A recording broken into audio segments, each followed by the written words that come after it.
Сайн мэцхан сонсогчдоо та нартай энэ өдрийн мэндийг хүргэе. За ингээ алдар Twilight зурлынхаа хамгийн сүүлийн ном болох Өөрийн гэгээ романы төгсгөлийн хэсгийг та бүхэндээ хүргэх гэж байна. Өөрийн гэгээ роман маань болохоор энд 3 хэсгээс бүрддэг. Эхний хэсэг нь болохоор Беллагийн гэрлэх эслэл. Хоёрдугаар хэсэг нь болохоор Жекобийн өнцгөөс бичигдсэн Беллагийн аимшигтай төрөлтийн хэсэг. Гуравдугаар хэсэг нь болохоор Беллагийн өхөршгүй мөнхийн цус сорогч болсон амьдралыг өгүүлдэг байгаа. Ингээд бүгдээрээ 3 дахь хэсэг буюу Беллагийн адал явдлыг үргэлжлүүлцгээе. 3 дахь хэсгийн эхлэлд Беллагийн төрөх явцыг Беллагийн өнцгөөс бичсэн байдаг. Белла олон хоног хэвтээд биеийг нэгчилсэн байдаг. За тэгээ ариун цэврийн өрөө орё гэж хэлсэн чинь Розали Беллаг өргөд явах гэдгийг.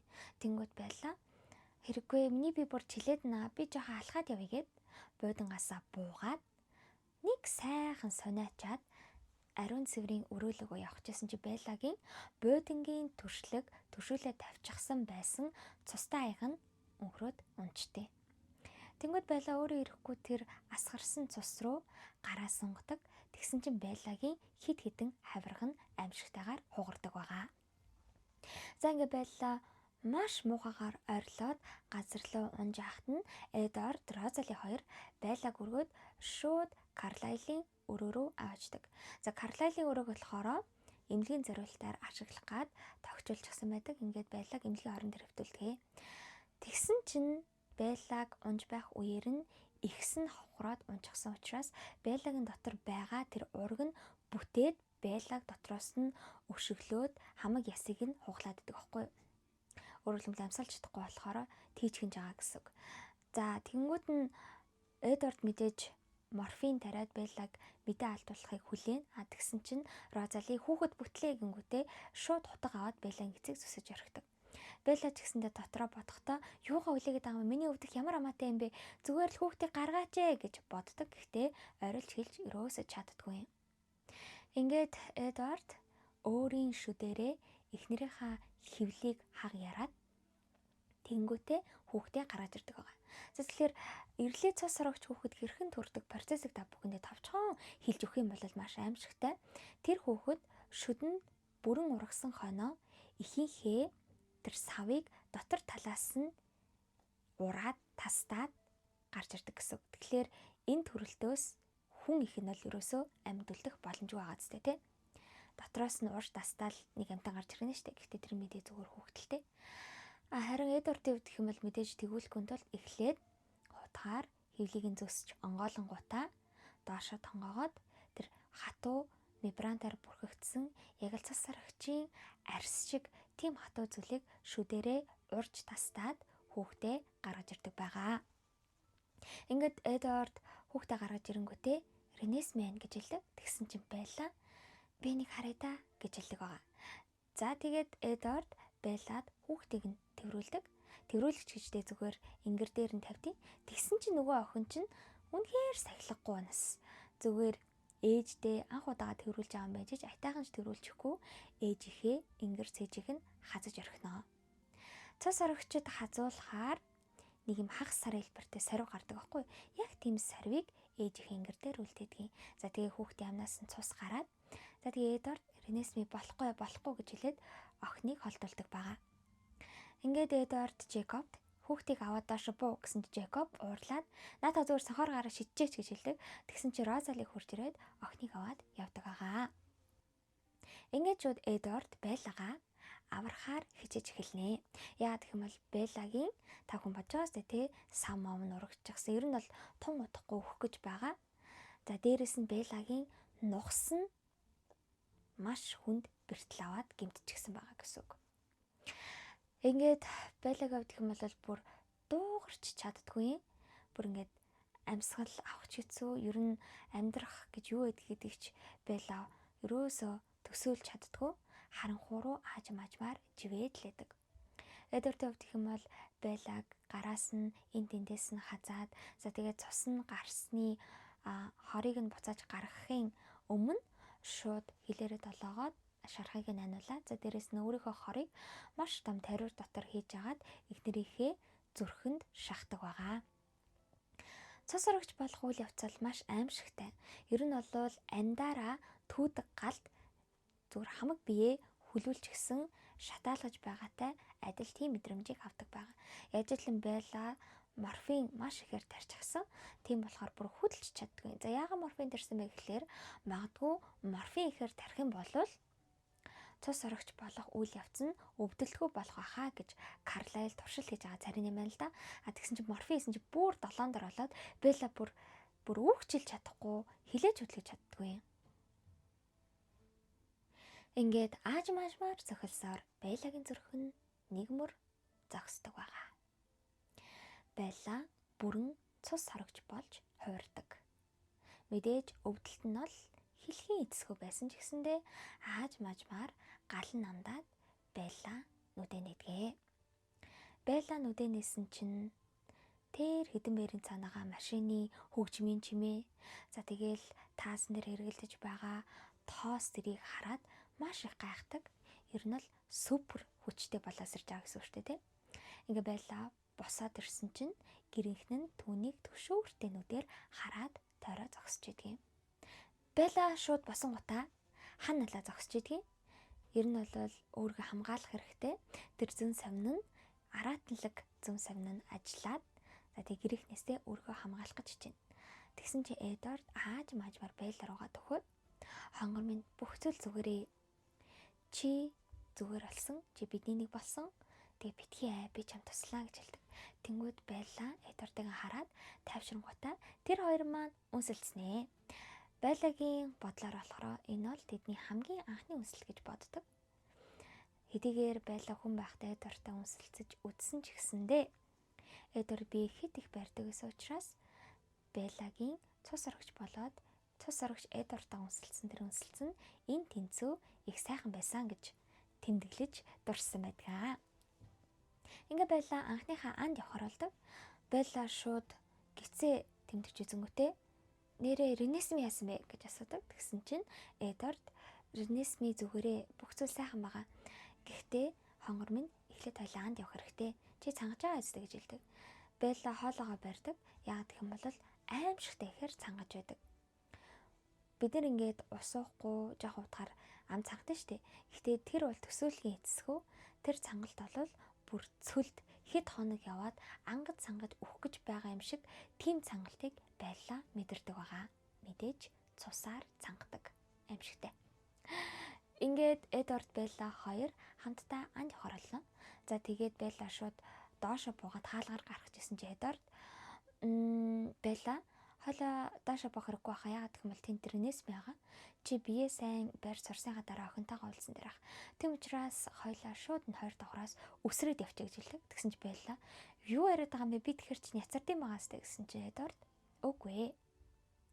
Октоос няцрахгүй. Чи зөвөр намайг дагаад хийдэ гэж хэлээд Эдвард цонхоор өсрөөд гараад доош буучдаг.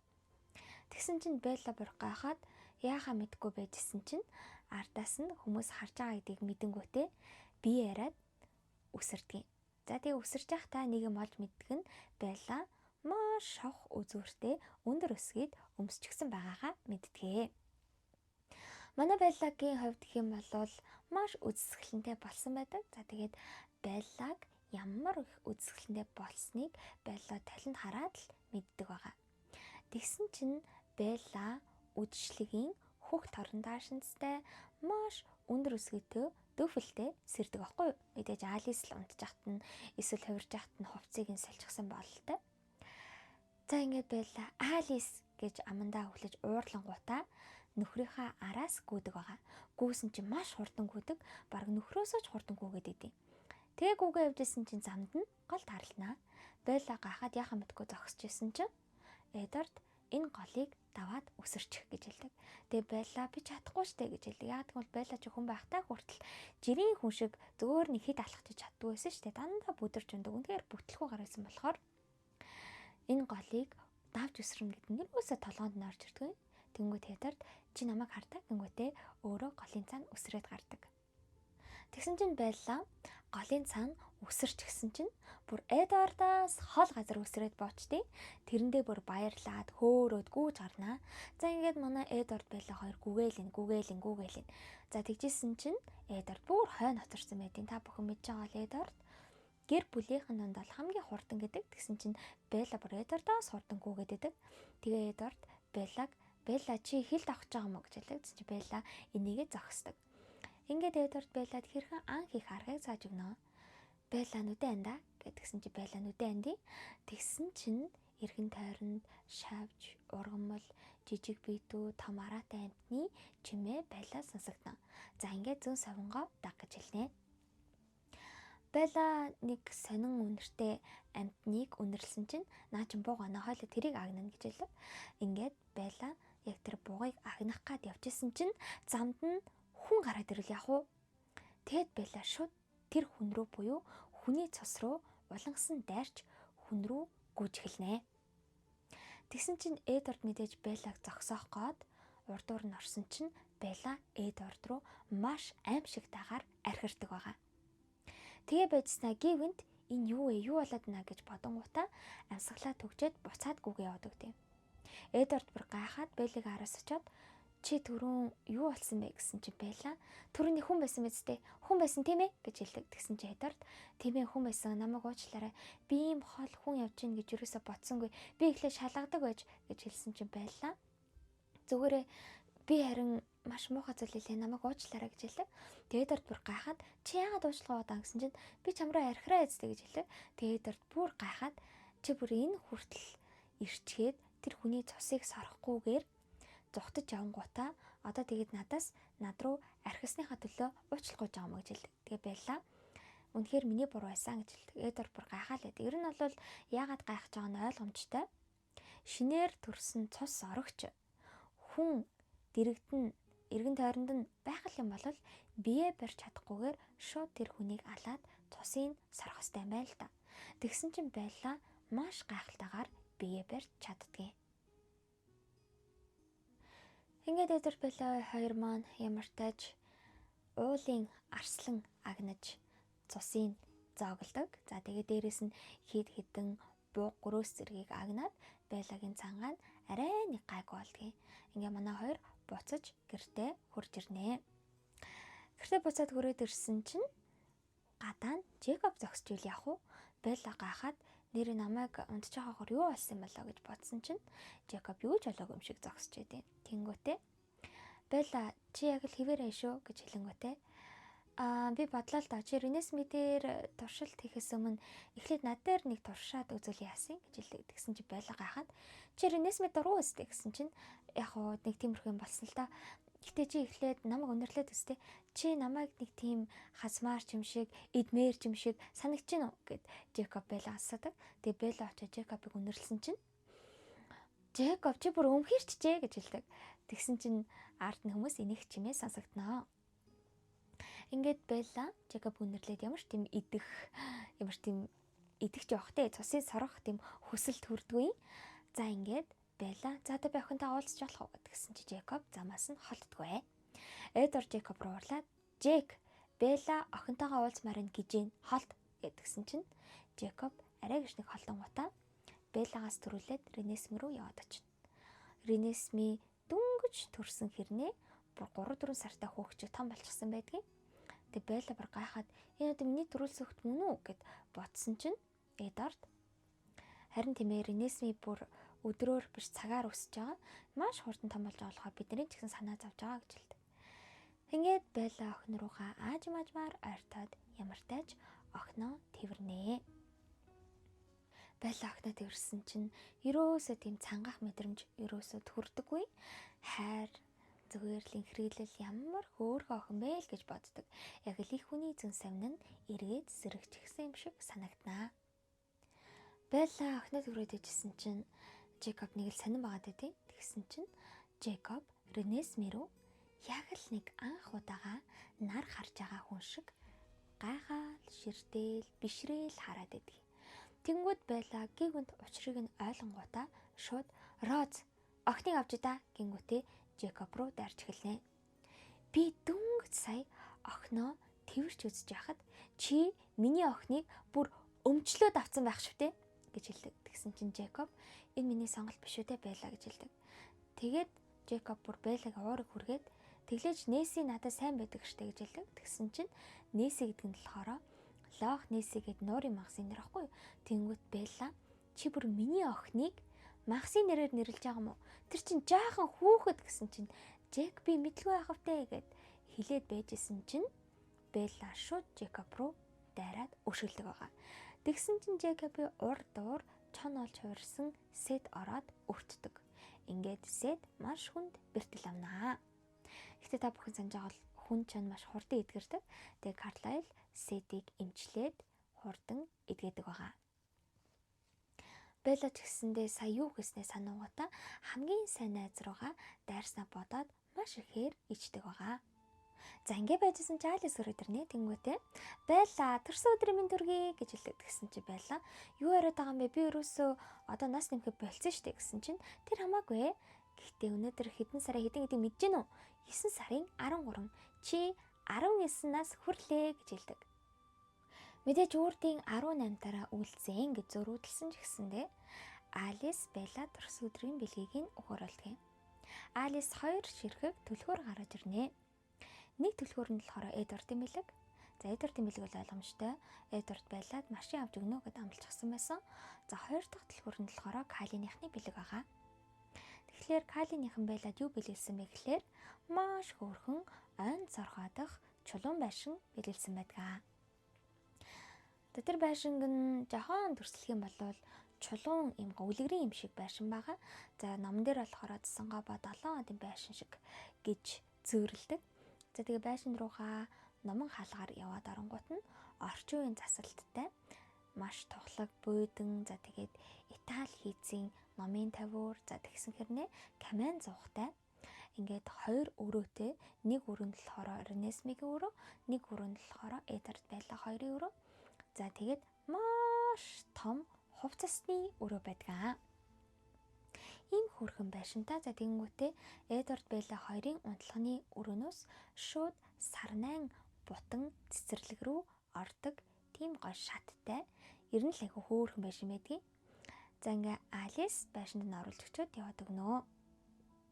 Эдвард Белла хоёр байшингаа сонирхож харж явж агаад өөрсдийнхөө өрөөлөө ороод ирсэн чинь өнөө Эсмийн арал дээр манай хоёрын анхны шөнөө угтсан цагаан том орон харагддгийг. Эдвард хэлэхдээ Эсми бит хоёр дурсгал болгож энэ орыг бэлгэлсэн юм а гэж хэлдэг. Ингээд Белла ичингүрээд байжснаа гинт Эдвардыгаа тэрж аваад за тэг яах вэ? Хосоод юм чинь гоё сайхан шөнийг өнгөрүүлдэг байгаа. Эдвард бүр гайхаад идэв. Ер нь бол цусанд улангассан анхны шинээр төрсэн цус сорогчд яадаг вэ гэхлээр юун тэр 2-3 дахь хүслээ мэдрэх байтугай зөвхөн цангалтыг л мэдэрдэг гинэ. Тэгсэн чинь Белла цангалтаа удирдах захиргаас гадна хайртайгаа бас хүсэж инхрийлэхтэй ч гэсэндээ зөв зүгээр ямар ч асуудалгүй байгаад байдаг. Ингээ маргааш өглөөнд боллоо. Маргааш өглөөнд болоод охин дээр очие гэж хэлээд тэгээд Белла Эдвард хоёрын Несмөргөө очдог. Тэгсэн чинь Жекоб алгалцсан байдгийг. За Жекоб ер нь бол Ренесмигээс холддгүй заяа. Баян Ренесмитэй хамт байж байдаг. Гэтэл Жекоб алга болсон зарим жоохон баяртай Белла жоохон гайхаад байж байдгийг. Тэгсэн чинь Эмид Эдвард Белла хоёрыг элдв үгээр дооглож эхэлнэ. Та хоёроос байшингаа нураацсан уу? Та хоёр гоё эснэ гэж мгил. Тэнгүүд Белла бүр уур нөрөө байжсэн. Тэгсэн чи гівэнд Эдвард аимшигтайгаар архирдгийг. Белла гайхаад чи дахруугаа уурлаад байгаа юм бах та гэж утсан чинь Эдвард шал өөр зүйлд уурлсан байдаг. Тэнгүүдлгүй Жекоб гүгэд ороод ирнэ. За тэгээдсэн чинь Эдвард хэлэхдээ Жекоб өөрийнхөө талаар Чарлид хэлчихсэн байна гэж хэлдэг. Тэгсэн чинь Жекоб яасан бэ гэсэн чинь Чарли руу гүйж очингуудаа яг үнийг хэлэхэд хорон ертөнцийн ботсон шиг тийм энгийн зүйл бишээ. Гингүүтээ хувцас талиад эхэлдэг. Тэгээ Чарли бүр гайхаад "Гү Жек ч одоо хувцас өмсөөч" гэсэн чинь "Гү би таныг юм харуулах гаднаа" гингүүтээ чон болоод хуурчихсан юм байна. Ингээд Жекоб өөрийгөө хүн чон гэдгийг хэлдэг. Тэнгүүтээ Белла амьд тэр дундаа ив ирүүл сав сарвал байгаа.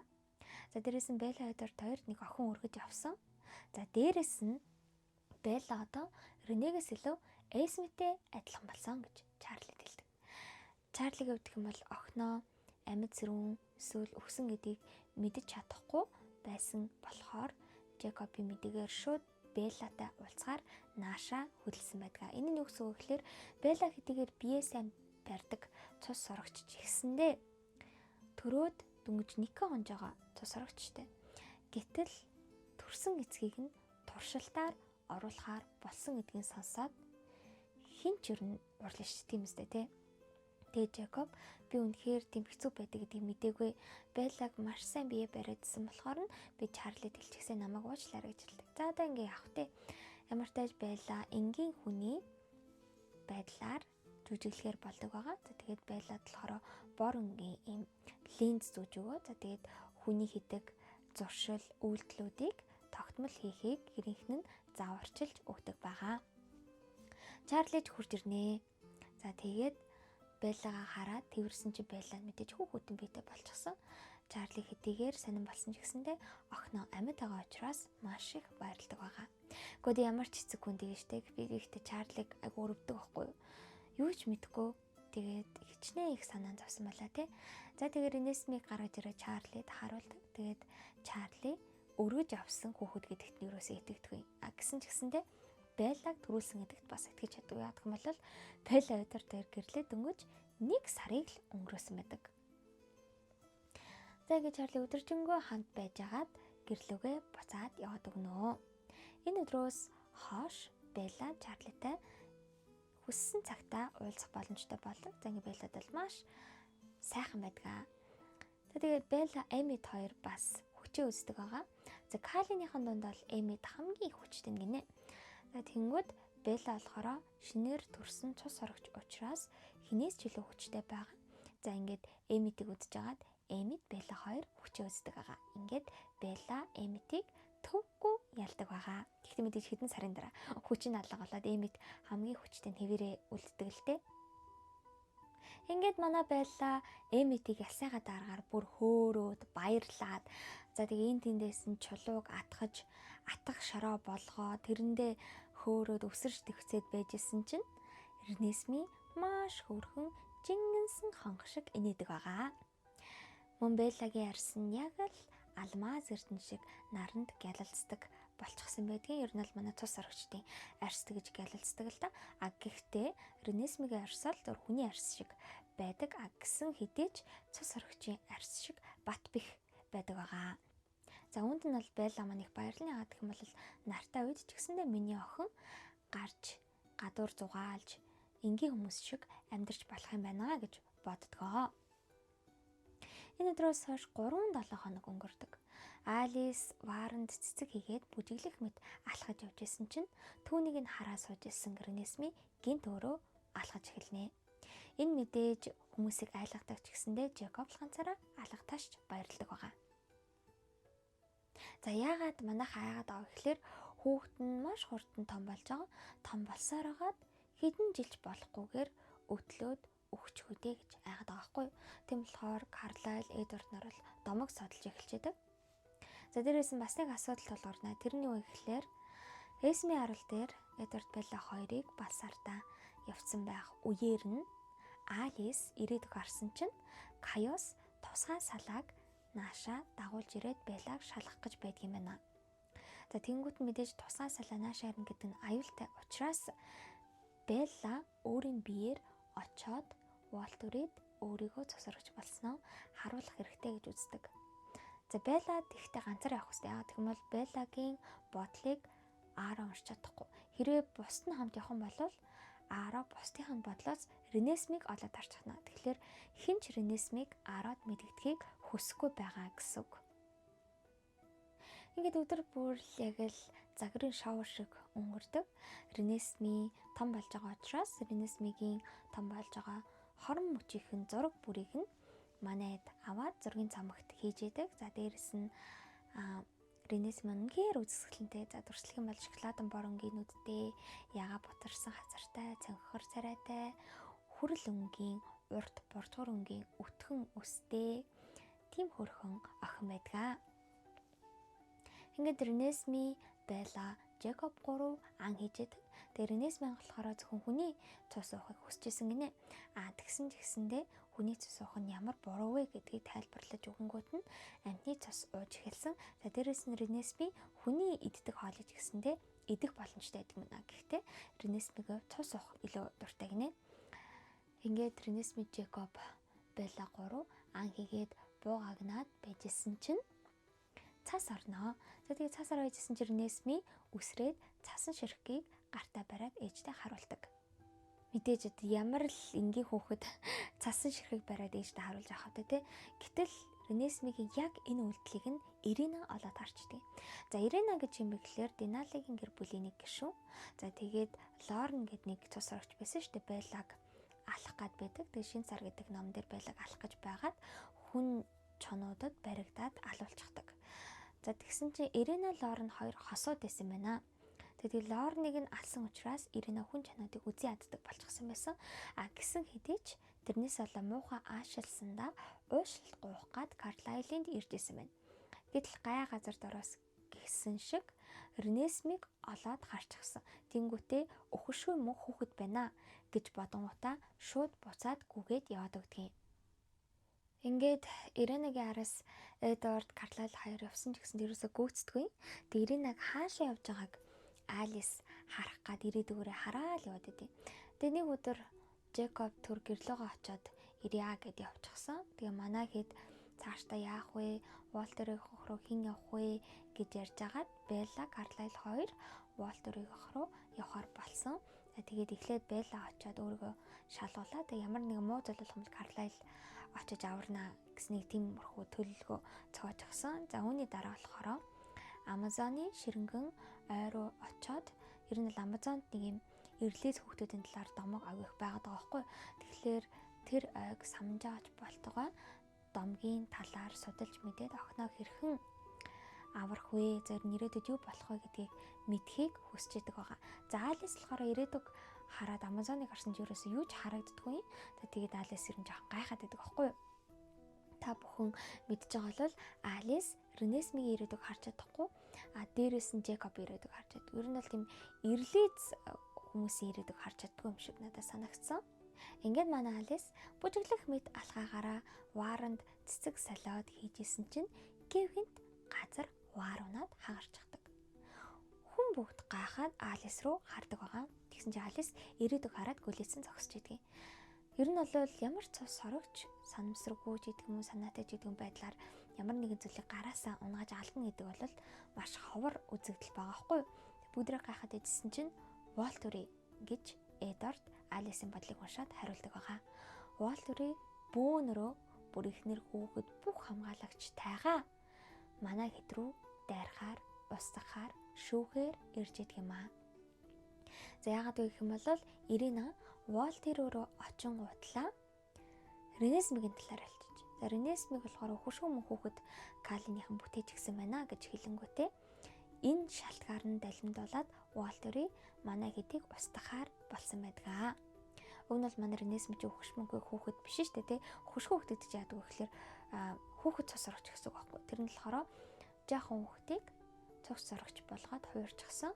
Тэнгүүтээ тэр хүүхэд нь оюун санааны хөгжил нь тэр чигээрээ зогсдог учраас ерөөсөө хөгжиж чаддгүй учраас маш хүчтэй хэрцгий харгас хэний ч хянах боломжгүй бяцхан мангас болж хуурдаг юм л та. Тэгээ Уолтер болохоор энэ хүүхэд бүтэн тосгоныг ч гэснээр үгүй их чадaltaй учраас ийм хүүхдийг бүтээхийг бүр өмсө хориглосон. За түүгээрч байтугай Деналагийнхны бүтээгч ээж нь ийм хүүхдийг бүтээгээд Уолтеригийнх нь баригдаад за тэр хүүхдтэйгээ хамт алуулсан, цаасалсан байдаг аахгүй. Тэнгүүд Деналагийнхан үлдсэн гişүүд нь болохоор хуулийг маш сайн сахидаг болсон бөгөөд өгшөө мөн хүүхд гэхээр бараг травматай болчихсон. Гэтэл яг энэ дүр зургийг Ирина харчихсан учраас шууд очоод Уолтерид хэлсэн байдаг. Ингээд Алис ирээдүг харахтаа цас бүрхсэн тэр өдөр Уолтери бид нар руу ирнэ гэж хэлдэг. Ингээд Алис ирээдүг хараад байжсэн чинь Жекоб ороод ирдэг. Жекобыг орж ирэх мэдээж Алис ирээдүг хараад хүндрэлтэй байдаг учраас Белла Би Жакобыг явуулчаа гэсэн чинь Алис зүгээрээ байлаа. Би ер нь цэнгэг агаарт гарч байгаа. Тэр нь сайн харах хэрэгтэй. Ренес мэж гэсэндээ саад болоод байна гэж хэлдэг. Тэгээд Алис Жасперыг дагуулад яваад өгнө. Тэр шөнө бүгдээрээ яг л хөшөө шиг хүлээгээд Алисыг эргэж ирэхийг хараад байжсэн чинь Алис рүүсөө эргэж ирдэг. Өглөө боллоо. Тэнгүүтээ бүгдээрээ хоорондоо ярилцаад яана Алисыг маань ари Волтеригийн нэг тагнуул хүж ирээд бариад явчихсан биш үстэй. Эсвэл алчихсан биш үстэй гингүүтлээ бүгдээрээ гүйж эхэлнэ. Тэгээ гүгээд ижсэн чинь Сэмтэй Сэм хэлэхдээ Алис Жаспер хоёр манай хэлийг даах зөвшөөрөлгүйсэн. За тэгээ би зөвшөөрлийг нөгсөн тэр хоёр талаараа ороод алга болсон гэж хэлдэг.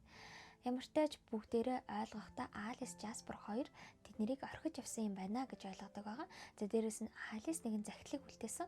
За тэр захидал дээр болохоор бүгдээрээ анхааралтай байгаарай. Волтери бол анхны цас орохоор хурж ирнэ. За дээрэс нь Волтери бүгдээрээ хурж ирнэ.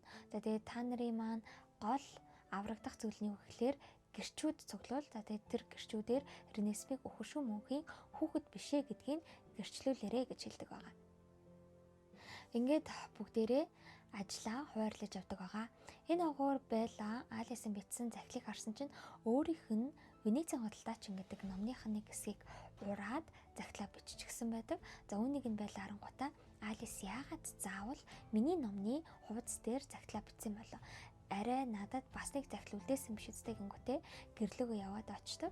За тэнгүүтээ Эдвардыг түр гадаа хүлээж аваараа гингүүтээ ганцаараа ороод харсан чинь үнэхээр л Беллагийн тэр номны завсранд болохоор Алис G. Jenks гэсэн хүний нэр бичингүүтээ нэгэн хаягийг бичсэн байдаг.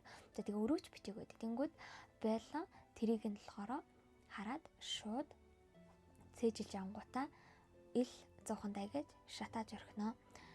За тэгээд Эдвард хурж ирээд юу шатаад амыг гайхсан чинь Белла хэлэхдээ юу жишээ зүгээр л Алисыг санагдуулах болохоор нь шатаачлаа гэж хэлэнгүүтээ тэр хоёр мань буцаад их гэртээ хурж ирдэг. Тэгсэн чинь Розали, Эмит, за тэгээ Карла, Лизби нар болохоор гэрчүүдийг цуглуулахаар явдаг байгаа. За тэр гэрчүүд нь болохоор Ренесмиг өхөшгүй хүүхэд бишээ гэдгийг нь Волтеригийнхэнд гэрчлэх ёстой байхгүй юу? Манай эдч гэрчүүдээ цуглуулахаар яваад өглөө ингээд маргааш өглөө болов. Тэгсэн чинь Деналигийнхан хурж ирдгээ. За Деналигийнхан болохоор Таня гэд Элизер Кармен гэдэг гишүүд байгаа. За Деналигийнхан бол ер нь бол манай Калиныхны хамгийн ойрын хамаатан садаг үеэл гэж ер нь ойлгож байна. Яагаад гэх юм бол Калиныхантай адилхан цагаан холтон тусар өчтэй байхгүй. Тэгээд олон зууны турш Карлайлтай найзалж нөхөрлсөн байдгийм аа. Ингээд Таня эхлээд Ренесмиг харангуйтаа цочдгийн. Яагаад гэх юм бол Ренесмиг өхөшгүй мөнхийн хүүхэд гэж боддог. Тэгэнгүүт Эдвард Таня чи зүрхийг нь сонсолтой хэрхэн цохилж байгаа гэдгийг сонстоо. За тэгээд ямар халуун бүлээн байгааг нь жахаартаа хазар нь яаж яга бутарч байгаахаартаа энэ бол өхөшгүй мөнхийн хүүхэд биш ээ. Белла бит хоёрын хүүхэд байгаамаа. Белла хүн байхдаа энэ хүүхдийг төрүүлсэн гэж хэлдэг. За тэгээ Элизар болохоор нэг онцгой авьяастай чадвартай. Тэрний үг гэхээр бусад цус орогчдын авьяас чадрыг нь болохоор мэддэг, илрүүлдэг гэх юм уу? Тэнгүүтээ танай гэр бүлийнх онцгой юм аа. Аав нь болохоор бодол уншдаг. За охин нь болохоор өөрийнхөө бодлыг уншуулдаг. За харин ээж нь болохоор Белла гэж байхгүй юу? Тэгээ Белла хахад би ямар чадвартай гинэ би өөрөөсөө чадваргүй гэж бодсон шүү дээ гэдгсэн чинь үгүй Белла чи маш онцгой чадвартай гэж хэлв. Хинч чиний оюун бодол руу нэвтэрч чадахгүй. Тэгэхээр оюун бодлыг захирч үйлддэг бусад чадрууд чамд нөлөөлөхгүй гэсэн. Жишээлх юм бол хүмүүс чиний бодлыг уншиж чаддгүй. Эдвард гэлж байхгүй. Тэнгүүтээ оюун бодлоор дамжуулж тарчилдаг тэр тарчлал Женигийн тарчлал байгаа штэ. Тэрийг бас Белла мэдэрч чаддгүй байхгүй мэдэрдэггүй гэсэн. Тэгэхээр цэвэр оюун ухааны хамгаалалтай нэ. Чи энийг улам хөгжүүлж чадах юм бол яг гэхээр бусдыг ч гэсэндээ хамгаалах боломжтой болно гэж хэлдэг байгаа. Тэгэхээр манай Белла бамбай чадвартай гэсэн. За Ренесмигийн хувьд гэх юм бол ер нь ярих дурггүй. Гэхдээ ярихаас илүүтэйгээр өөрийнхөө юу бодож байгаагаа шууд хүнд хүрээд харуулдаг нэг тийм чадвартай гэх юм уу. Ингээд Белла маань ямар чадвартай гэдгийг мэдэж авдаг. За манай Кэт болохоор бинээс цэцгэлэн гаргадаг юм чадвартай цуцрагч юм байлээ. За ингээд манай Карлайл, Эсби, Розали, Эмит, за дээрэс нь Жаспер, Алис харин ч гэсэн явуулсан гэрчүүд нь бүгдээрээ хурж ирдэг. Ингээд манай явуулсан гэрчүүд нь ээлж ижээр хуржрээд Ренесми ч гэсэн өөрийгөө нотлоод хагас хүн гэдгийг олвол тэднэрт мэдрүүлдэг байгаамаа. Ямар зочид гэрчүүд ирдэг вэ гэхлээр 505 бүхэнд хэлээд өгчээ. За Ирландын гэр бүл гэж байгаа. Энэ болохоор Сиабан, Лиам, Меги гэж. Сиабан, Лиам хоёр нь болохоор эхнэр нөхөр хоёр. Меги гэдэг нь болохоор тэдний үргэж явсан цуцрагч охин гэх юм уу. Мегигийн чадвар нь болохоор худлаа ярьж байгааг мэддэг. Тийм чадвартай. Харин Египтээс болохоор Амон, Кеби, Амон болохоор нөхөр нь буюу толгойлагч нь, Кеби эхнэр нь. За тэгээ Бенжамин Чиан гэж байгаа. Бенжамин болохоор хүн, Чиан болохоор бэрн гэх юм уу. За Бенжамины хувьд гэх юм бол аватарын 4 элементийг захирдаг тийм чадвартай. Ус, газар шороо, гал, агаар зэрэг элементүүдийг ашиглах тийм чадвартай, маш супер чадвартай цуцрагч байдаг. За дараагийн нь болохоор Гарет гэдэг хувьсгалч юм цуцрагч байгаа. Энэ болохоор ямар чадваргүй гэхдээ ер нь адал явдал хайж явдаг, ийм ганцаар явдаг ийм цуцрагч байгаа. Дараагийн цуцрагч нь болохоор Амазоны гэр бүл байгаа. Тэдгээр нь болохоор Зафрена, Сенна, Качири гэж байгаа. За Зафрена, Сенна хоёр нь болохоор дөрүүлээд ирчихсэн байдаг. Качирийн болохоор Алис, Жаспер хоёртой үлдсэн гэдэг мэдээг бол дуулгадаг байгаамаа. Тэгэхээр манайд Алис, Жаспер хоёрыг Амазонд явж байгаа юм байна гэдгийг мэдэж авдаг аа. За Зафренагийн хувьд гэх юм бол чадвар нь юу гэхэлэр хүний оюун бодлыг захирч чадвартай. Өөрөөр хэлбэл хүний төсөөлөлд хүссэн төсөөллөө буулгах боломжтой чадвартай гэсэн. За жишээлбэл би ингээд байлаа гэж бодоход миний толгойд чи цүлд яваад ангаж сангаж байна гэсэн төсөөллийг болгож болж байна. Эсвэл шууд сохолж олж юу ч харагдуулахгүй байдлаар иймэрхүү чадвартай. За дээрэс нь маш олон хүний нэгэн зэрэг төсөөллийг нь бодлыг нь удирдгаа гэсэн үг. За мөн Петр Шарлотта гэж Жасперийн эртний танил цуцрагчдаас ирдэг байгаа. Ингээд Чарлигийн хувьд гэх юм бол мэдээж хар мянган цуцрагч хөлхөлдөж байгаа. Калиныхны гэрт ол ирж болохгүй учраас Ренесмиг Чарлитай уулзлахын тулд Байла Ренесми Жакобыг дагуулад Чарли руу очдог байгаа. За ингэхдээ болохоор Байла бас нэг төлөвлөгөөтэй, тэрний үгээр Жи Женкс гэдэг хүнтэй уулзахаар болог. Тэр нь болохоор Сиэтлд байдаг юм байна л да. Ингээд Байла Ренесми Жакобыг болохоор Чарлид үлдээгээд өөрөө машинтайгаа Сиэтл ордог. Ингээд Алисын үлдээж битсэн хаягаар нь яваад очисон чинь маш тийм ядуу хороолол руу яваад ордог байхгүй юу? Ер нь гэмтэр гэхдээ байрын сонин эвдэрсэн хэмхэрсэн байршинтай. За тэгээ Байла гайхаад Алис намайг дээш ирүүлж яах гэж байгаа юм болоо гэд байжсэн чинь Макс гэдэг нэртэй нэг хүн сонин уншаад шүглдээ сууж идэх. Тэгээ Байла тэр Макстай ярьсан чинь Макс чи яах гэж ирсэн? Наашаа гингут би Жи Женкстэй болох гэж ирсэн маа гэсэн. Жи Женкс гинэ. Чи тэгээд хотын төв офис руу очихгүй яагаад дэше ярьж байгаа юм бэ гэж хэлдэг.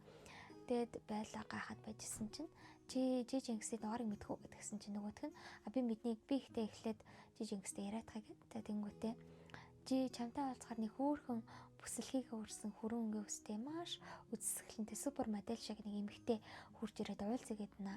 Нэрийг нь Байла Калин гэдэг юм байна гэсэн чинь Калин гинэ. Тэгвэл хурдхан наашаа явуул гэж хэлдэг. За тэгээд уцааслангуудаа Макс Байла асуудаг. Чи Жи Женксээс ер нь юу авах гэж байгаа юм бэ?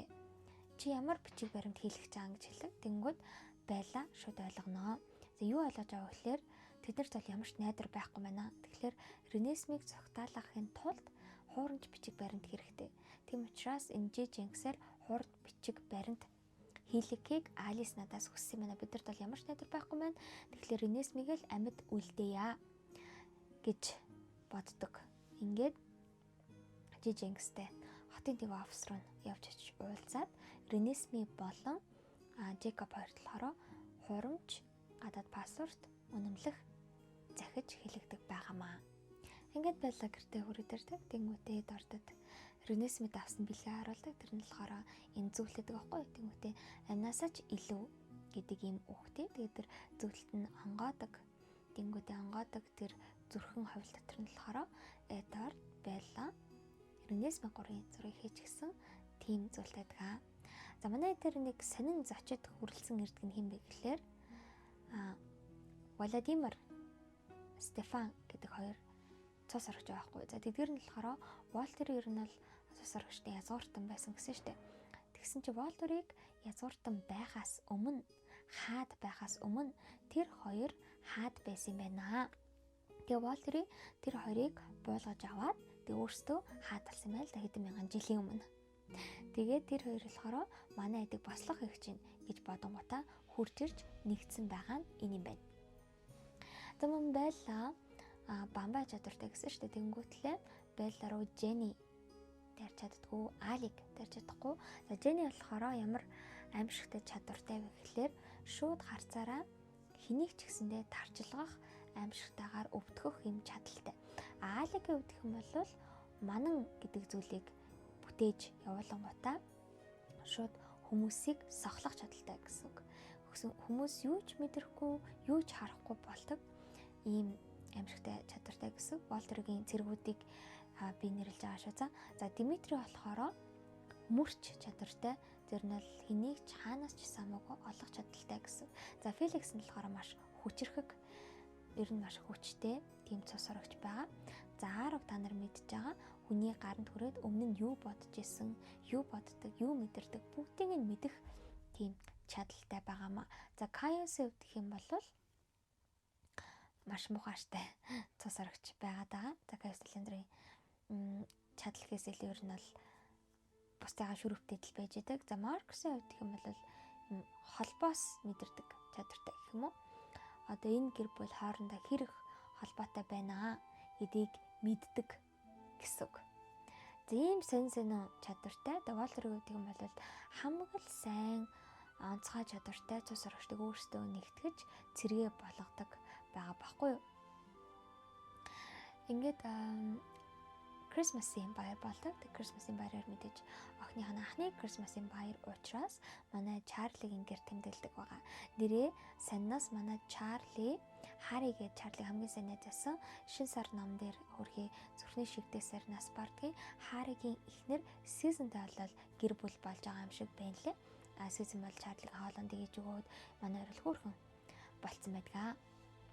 Ингээд Эдвард охиндоо бол Эмпиг 3 бэлгэлдэг. За Белла нөгөө зүйлдээ бэлгэлдэг.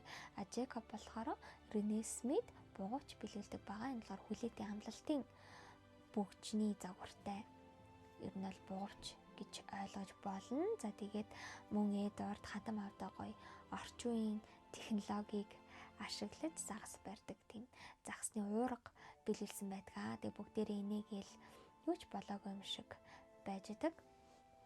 За ингээ буцаад гэрлүүгээ бүүнөр яваад очсон чинь өнөө Владимир Стефан гэд хоёр цус орогч байсан шүү дээ. Язгууртан байсан. Тэг Волтерэд эрх мэдлээ алдсан. Тэр цус орогчт нь ер нь бол бусдыг нь урайлаад за тэгээд Волтер бол бид нарт эзэн шудраа хандахгүй. Волтер биднийг алах гэж ирж байгаа юм бол бид нар Волтергийн эсрэг тэмцэх ёстой гэд хувьсгалын тунхаг маягийн болдог байгаа. Тэгээд Гаррет тэгэл Бенжамин Тиа Мэги зэрэг цус орогчд. За мөн Зафрина Сенна зэрэг цус орогчд бол хэрвээ Волтерийнхэн бидний гэрчилж байгаа гэрчлэлийг үл тоогоод тэгээд шууд алах гэж тархмал бид нар ч гэсэндээ Волтергийн эсрэг тулнаа гэдэг бол аль биесаар мэдэгддэг байгаамаа. За манай байлаг өвдөх юм бол чадвараа ашиглаад бусдыг хамгаалах гэж хичээгээд байдаг. За гисэн хэдиж юусоо болж өгдөг. Тэр нь бол өөрийгөө ганц хамгаалахаас гадна бусдын оюун бодлыг нь өөрийнхөө бамбаагаар хамгаалж чадах юм бол Jenny, Алик зэрэг аимшигтай Волтерийн цэргүүд манайхан руу дайрал хийж чадахгүй гэсэн үг. Тэр бас Челси гэдэг нэг Волтерийн цэрэг цус орогч байдаг. Тэрний яд гэхээр хүмүүсийн холбоотой байгаа тэр нандин холбоог нь суллаж хооронд хэрэлдүүлэх чадвартай гинэ. Айгуу сайн бааз. Тэр өөр нь л ингэс Волтер үрж ирэнгүүтээ шууд Челсигээр холбоог нь сулруулаа хоорондоо хэрэлдүүлээд за тэгж яхаа хооронд болохоор Jenny ээлжилж тарчлаагаад тамлаад харцаараа өвтгөөд за тэгж яхаа хооронд болохоор Аалиг болохоор манангаа айлгийгээд ямар ч цохор мэдрэлгүй болгоод тэгээ манай эдэг шууд алах ийм л зоригтой байгаа байхгүй юу? Тэгэхээр манайд ер нь бол Уолтерид юун төрөнд л Ренесмиг өхөшгөө мөнхийн бодгаал бишээ гэдгийг нотлох. Хэрвээ тэр нотлохоог нь хүлээж авахгүй байх юм бол тулалдаад эцсийн хүртэл Уолтеридтай үзэлцгээр болсон байдаг. Беллагийн хувьд гэх юм бол өөрийнхөө бамбай чадрыг ашиглаад эхлээд Эдвардыг хамгаалах гэж үздэг. Тэгээд хэдийгээр Эдвардыг хамгаалахдаа Зафринагаас хамгаалж байгаа ч гэсэн Эдвардд маш хэцүү байдаг. Яагаад гэх юм бол нэг харанхуй болол нэг Белла орж ирж Беллагтай хамт нэг бамбанд орчхоор тэр харанхуйг нь мэдрэхгүй болоо. За дээрээс нь Кэт басслаг. Кэт өвдөх юм бол цахилгаанаар цохиулдаг юм чадвартай гэсэн шүү дээ. Тэгээд Эдвардыг цахилгаанаар цохиулаа. За тэр болгонд Белла шаналаад ажидаг. Тэгсэн чи гівэнд Кэт Белла чамд ямар нэгэн өдөөл хэрэгтэй гингүүтээ Ренесми рүү дайраад ундгийн. Тэнгүүт нь Белла бүр Кэт рүү уурлаж дарангуудаа Ренесмигээ өөрийнхөө бамбайгаар хамгаалж чаддаг байгаа. Тэгээ Белла бодохдоо ерөнхийдөө миний өдөөлт л уур хэлий юм байна гэж боддог. Нэг өдөр Белла Жижингстэй уулзаад хуурамч бичиг баримтаа очиж авахаар болдог. За ингээд сайдл руу ганцаараа явдаг байгаа. Тэг очоод нэг ресторанд ороод Жижингстэй ер нь л гайгүй сайхан танилуд болоод тэгээ Жижингс Ренесми болон Жекоб хоёрын үнэмлэхийг нь Беллад гартуулдаг. Ингээд Белла гэртээ ирэнгүүтээ Алис Жаспер хоёрыг өрөөлөө ороод охиндоо мөнгө, за дээрэс нь хуурамч бичиг баримт, хувцас зэргийг бол бэлтгээд ер нь бол охиноо зүгтаалахад бол бэлэн болдог. Маргааш өглөө нь маш ихээр цас орж эхэлдэг. За тэгээд тун удахгүй 2 хоногийн дараа Уолтер ирнэ гэж бол Эдвард боддог байгаа. Ингээд манай хэд Уолтерыг хүлээж авахар цасан тал руу оддог. За тэр тал нь болохоор манай Беллагийн бол ичнээ танил тал байгаа. Тэр талбай нь ямар талбай вэ гэхлээр нөгөө бейсболын талбай. За нөгөө шин цус сурагчтай тулалдсан талбай. Тэгээд одоо Уолтер ирж байгаа талбай. Өглөө боллоо. Белла охиноо тэврээд үнсдэг. Тэгэнгүүтлээ охиндоо цаг нь болохоор чи зогтох хастай гэж хэлэнгүүтээ цүнхийн нүрэлдэг. Ренесми уйлаад Ренесмин дээр амар хөөрхөн ярьдаг болсон. Ер нь том болсон. 4-5 настай хөвчөг болсон байгаа шүү заяа. Дээжээ би таныг орхиж авч чадахгүй гэдгсэн чинь Ренесми чи заавал явах ёстой. Чамаг амьд үлдээхэд бол би дүүхэн дэнэ гэж хэлдэг байгаа. За ингээд бүгдээрээ хүлээгээ зогсож исэн чинь Уолтерийнхэн хурж ирдгээ. Уолтерийнхэн яг л тийм аимшигтай үхлийн элч нар шиг зэрэг алхалсаар байгаад манай эд рүү хурж ирдэг. Гэхдээ манай эдийг харангуйтаа түр зогсдог байгаа. Уолтерийн эхнэр хүүхдүүдгээд бүх хамгаалагчтайгаа ирсэн. За дээрээс нь 43 гэрч нарыг дагуулж ирсэн байдаг. Тэдгээр гэрч нь болохоор Уолтерийнхэн шудраг ёсыг тогтоосон. Өхөшгөн мөнхийн хүүхдийг бүтээсэн гэр бүлийнхнийг цаазалж хуулийг сахиулсан гэдгийг бусад хэдэн зуун мэдээж цус сурагч байгаас тэр цус сурагчдад гэрчлэх ёстой юм л да.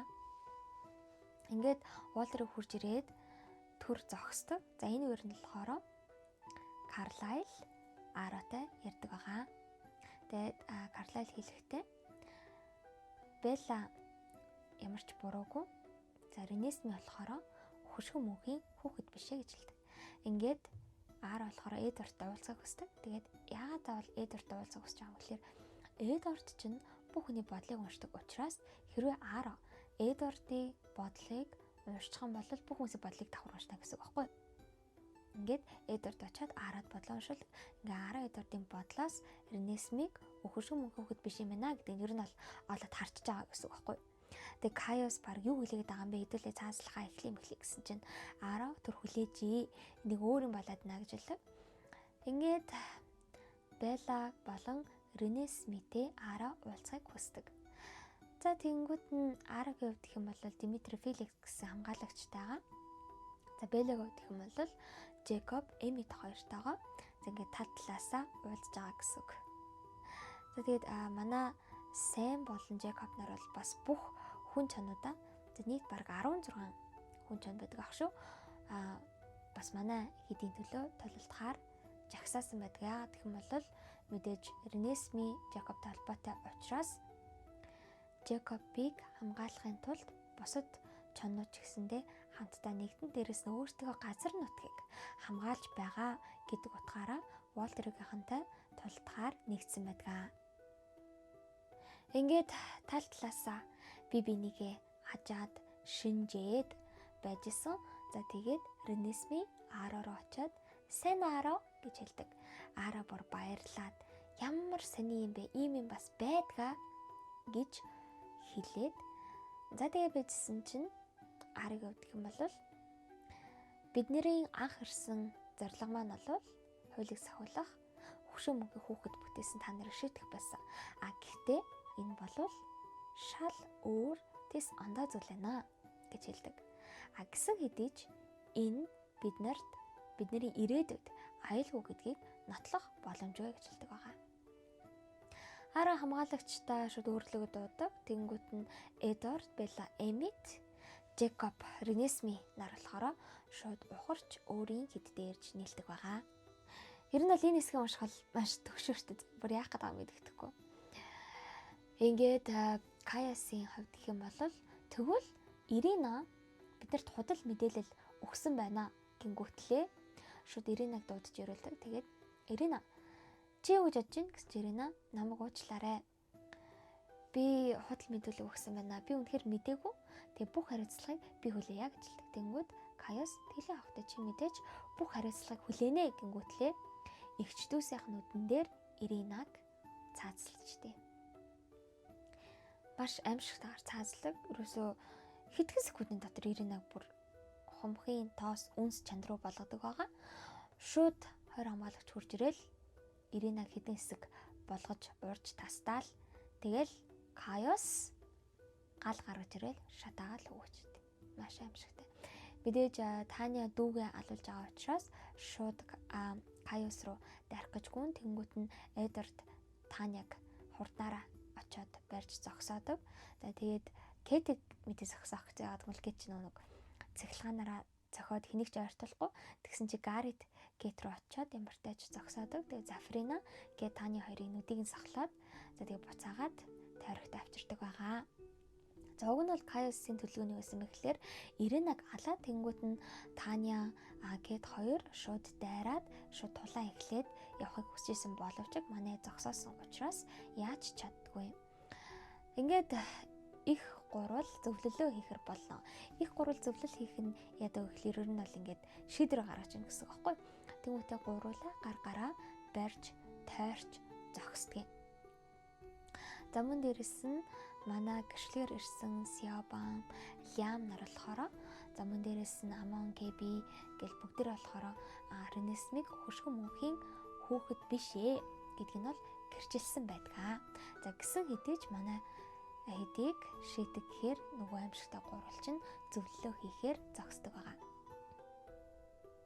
Энэ хооронд Беллагийн уран маш их хүрсэн байдаг. Тэнгүүтээ Бамбайгаа төвөггүй сунгаад хүн бүрийг мөөгөн үүлэн Бамбайгаараа хамгаалж чаддаг. За тэрч байтугай тэр хүмүүсийн хөдлөлт нь өөрийнх нь Бамбай нь өөрт нь наалдаад хөдөлж байгаагаар Белла харж чаддаг байгаа.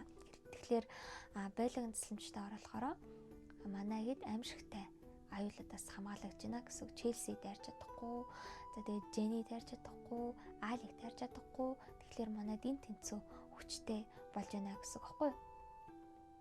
Тэг ингээд нөгөө их гурвалчин зөвлөгөөнөө хийгээд тойр зогсоод пэйжсэн чинь Жени шууд Карлайл руу дайрч эхэлдэг. Тэгсэн чинь Карлайл яахчдгүй. Тэгээд Карлайл гайхаад тэгсэн чинь Белла хамгаалж байгаа гэдгийг Эдвард Карлайлд хэлж өгдөг байгаа. Тэгээ Белла гайхаад "Үгүй тэр ч одоо дүнгийн зөвлөлөө хийж байгаа зү шийдвэр гараагүй байгаа зү яагаад шууд бид нар лөө дайраад байгаа юм бэ гэсэн чинь эдгээр угаасаа ингэдэг юм аа. Зөвлөлөө хийж байхдаа дайснуудыгаа зүхтаалахгүйгээд ирэмдэглэдэг гинэ. За тэгээд дараа нь цаасладаг гинэ. Тэгээ ирэмдэглэхэд нь мэдээж Жени оролцдог байх хэрэгтэй. Тэгээ Жени бүр гайхаад байжсэн чинь Белла Жени рүү инэвсгэлдэг байгаа. Тэгсэн чинь Алиг өнөө манцраа манай идрүү явуулдаг. Тэр манцар нь яадаг вэ гэхээр хүмүүсийг сохолдог манцар шүү дээ, тийм. Тэгээ олноор нь сохлоод хөдөлгөх, мэдрэх боломжгүй болгодог юм мананг явуулдаг. За тэгсэн чинь Бенжамин болохоор тэр мананг ангал руу унахгаа салхиар хөөхгөөд ерөөсөө чаддгүй. Тэгээ Бенжамины чадрыг тэгсэндээ Аараа хальт хараад гайхчихдаг. Тэгсэн ч гэсэндээ Алигийн манай Беллагийн бамбайг давж чаддгүй маа. Ингээд манай хэд ямар ч тач давуу талтай болсон гэдгээ ойлгоод баярлж байдаг. За тэгээ зөвлөгөөнд дуслаа. Зөвлөгөөнд дуусаад мэдээж Кайс болохоор эднэрийг цааслах хэвээр. Манай Калинахныг устгах хэвээр. Энэ хүүхэд ирээдүйд юу болохыг бид нар мэдэхгүй, тийм учраас устгах хэвээр л гэдэг. Тэгэнгүүт нь Маркус болохоор одоохондоо ямар ч аюул байхгүй байна. Хөшөө мөнхий хүүхэд биш байна.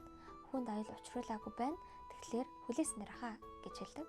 За ингээд Аарогийн шийдвэрээр ер нь цааслах уугүй гэдгийг шийдвэрлэгдэх болдгийм аа. Бараг шүүх хурал юм болоод байгаа маш. Ер нь бод шүүх хурал л да. Гэхдээ маш шударга бус шүүх хурал гэж ойлгож болно. За тэгвэл Ааро за тэгэхээр миний шийдвэрээр шийдэх болох нэ. Үнэн дээр Ренесми бол гайхалтай охин байна. Би Ренесмигээ хамгаалахыг хүсэж байна. Гэсэн хэдий ч энэ хүүхэд ирээдүйд юу болохыг бид нар мэдэхгүй гэж хэлдэг. Тэгсэн чинь Эдвард гинт баярлаад хэрвээ энэ хүүхэд ирээдүйд юу болохыг та мэдэх юм бол яах вэ гэж Ааро асуудаг. Тэгсэн чинь Ааро тэгвэл асуудалгүй шүү дээ. Тэгэх юм бол заавал энэ шүүх хурлыг явуулах шаардлага байхгүй. Та нар зүгээр явжлаа гэж хэлдэг. Тэгээд тэнгуут нь Эдвард гинт баярлаад Алис гараад ирдэ гэж хэлдэг. Тэгсэн чинь Алис үсрээд гараад ирнэ. Тэгээ бүгдээрээ гахаад Алис гэж хэлдэг. Тэгсэн чинь манай Алис Жаспер хоёр гарч ирнэ. За Качери гээд Зафрена Сена хоёрын нэг эгчтэй хамт Нахвел гэдэг нэг юм залуу. За тэгээд нэг хөрхөн эгчтэйгээ хүрээд ирдэг баха. Тэг бүгд хараа гайхчихсан чинь тэр Нахвел нь яг Ренесми шиг хагас цус орогч юм байна. Ренесмийн хорвоо ертөнцид ганцаархна гэж бодсон чинь үгүй юм байжээ. Ингээд Нахвалийн эгчийг нь болохоор Хюлен гэдэг юм байна. За Хюлен болохоор өөрийн төрсөн эгчтэй хамт хэдэн зуун жилийн өмнө нэгэн омгийн удирдагчийн охид байсан байна. Тэгсэн чинь эгч нэг өдөр би шөнийн сахиусан тэнгэрт очирсан. Түүндээ хайртай болсон битэр аз жаргалтай байгаа гэж хэлдэг. Хюленгийн хувьд гэх юм бол эгчийг нь уруу татаад байгаа тэр сахиусан тэнгэр нь муу ярын нэг зүйл байна гэж мэдсэн учраас эгчигээ холдуулахыг хүссэн боловч эгч нь холдсонгүй. Тэгэхээр бичсэн чинь эгч нь хүл хүнд болсон байдаг. Мэдээж эгчигээ хинээс нь мэдхгүй ямар нэгэн зүйлээс хүл хүнд болсон учраас омгийнхноосоо нуух гэж эгчигээ аваад ойн гүн рүү зогтдог. Ингээд эгчигээ хооллоод асраад байжсэн чинь эгчийнхэн гидсэн өдрөөр биш цагаар томорсоор байгаад төрөх болдгоо. Эгчин төрөхдөө миний хөд Нахвел гэдэг нэр өгөөрэй гэж хэлээд төрөлтийн хүндрэлээр насардаг. Мэдээж яаж төрсөн ойлгомжтой Нахвел ээжийнхээ гисийг дотроос нь ярьж гарч ирсэн байдаг. Үүнээс хинч амьд үлдэх боломжгүй. Нахвел гарч ирээд байжсэн чинь Хюлен эгчигээ өрөвдөөд уйлаад тэр хүүхдийг үзэн ядсан чинь Нахвел Хюленг хазаж орхино. Тэгсэн чинь Нахвелийн шүд нь хортой байж тараад Хюлен цус орогч болж хуурдаг юм байна. За Нахвелийн хувьд гэх юм бол хоёр охин дүүтэй. Харин хоёр охин дүүгийнхэн шүд нь хоргүй, Нахвелийн шүд нь ганцаараа хортой буюу хүнийг цус орогч болгох чадaltaй юм байна. Ийм учраас манай Нахвел өөрийгөө маш ихээр үзэн яддаг төрсөн ихийгээ алснаас гадна хайртай нагц эгчийгээ цус орогч болгож хувиргасан гэж буруутгах юм байна л да. Ямар ч тач Нахвел одоо 150 настай 7 нас хүртлээр өсөж байгаад өсөлтөн зогсоод бүрэн насан турсан хүн болсон байдаг. Үүнийг Ааро сонсонгуудаа за тэгвэл ямар ч аюул байхгүй юм байна гэд өөрийнхөө тусгай саллаа хамгаалагчдыг аваад буцаад гэрлүгэ харж орхиноо. Мэдээж тулаанд манайхан бараг л ялсан гэсэн бүгдээрээ баярлаад өөрөө бибинийгээ тэрж үнсээд Кэт Гаррит хоёр бас хоорондоо учиртай болдог. Ингээд зочид маань нэг нэгээрээ гэрлүгэ харьцгаадаг. Хамгийн эцэст нь Хюлен Нахвел хоёр л харихгүй байж идгийг. Тэгээд Нахвел Беллаг хараал идгийг. Тэгсэн чинь Белла нэг л эвгүй болоод үүнийгээ Эдвардд хэлсэн чинь санаа зовлтгүй. Нахвел зүгээр л чамайг харангуйта миний ээж яг л ийм хүн байхсан бах та гэж бодож байгаа юм а гэж хэлдэг. За мөн Нахвелийн тэр хүүхдүүдийг бүтээгээд байгаа эцэг байгаа шүү дээ.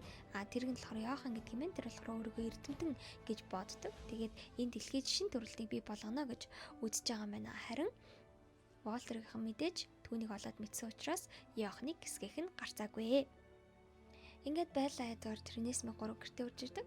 Ингээд байлаа өрийн толгойд байгаа резен шиг наалзан байгаа бамбайг түр зур холдуулсан чинь Эдвард Беллагийн бодлыг сонсож чаддаг байгаа. Эдвард үндэ маш их баярлаг.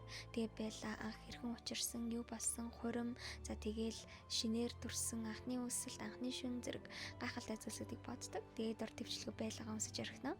Ингээд Белла санаа зовлтгийн хойлонд нь маш их цаг байна гэж хэлэхэд Эдвард үрд гэж хэлдэг. Хариуд нь Белла үрд гэж бас хэлдэг байгаа. Ингээд манай үүрийн гэгээ роман Twilight цуврал маань аль биесээр дуусаж байна. Анхааралтай сонссон та нартай маш их баярлалаа. Тэгээ та бүхэн маань хүсвэл миний суваг дээр subscribe дараарай гуйжин. За тэгээд лайк дараарай. Тэгээд дараагийн бичлэгээрээ уулзлаа. Түр баяртай.